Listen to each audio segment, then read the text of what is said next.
The bridge curve command in the Curve tab, Derived Curve group, Derived Curve gallery creates a curve that bridges a gap between two selections. There are a few things you can select for the bridge in the Start Object and End Object panes, defined by the radio above the selection step.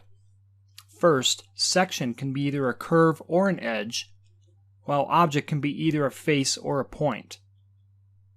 The End Object pane contains two additional selections, Datum and Vector. You can create a bridge curve between any combination of these. I'll first demonstrate bridging two curves. Pick the curve near the end of the desired continuity. I'll pick the first curve here. Select the next selection step and pick the second curve here. Several things display. First, this vector represents the side of the curve you are bridging. Double-clicking it defines the opposite end.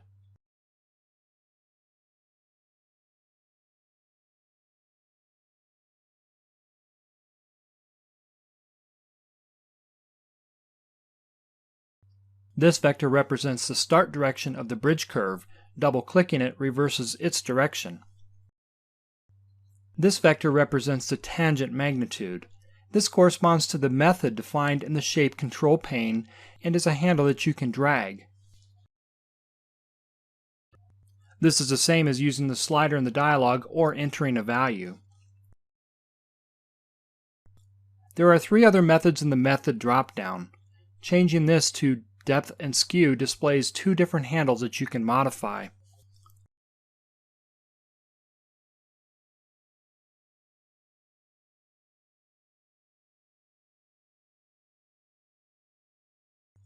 You can change the method by right-clicking a handle. Besides Conic, Template Curve is also available, for which you need to pick a curve as the template. I'll change it back to Tangent Magnitude. Finally, there are also handles at the ends of the bridge curve. These are the end constraints. The single bar above it indicates a G1 constraint. Expand the dialog and the connectivity pane to view these options. There is a tab for each end, and the drop-down defines the continuity constraint. There are two subpanes that define the position and direction of the constraint.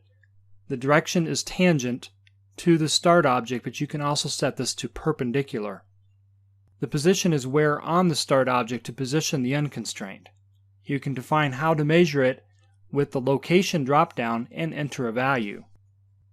You can define the location method in continuity by right-clicking the handle, then drag the handle to define the position so there is little reason to access this pane.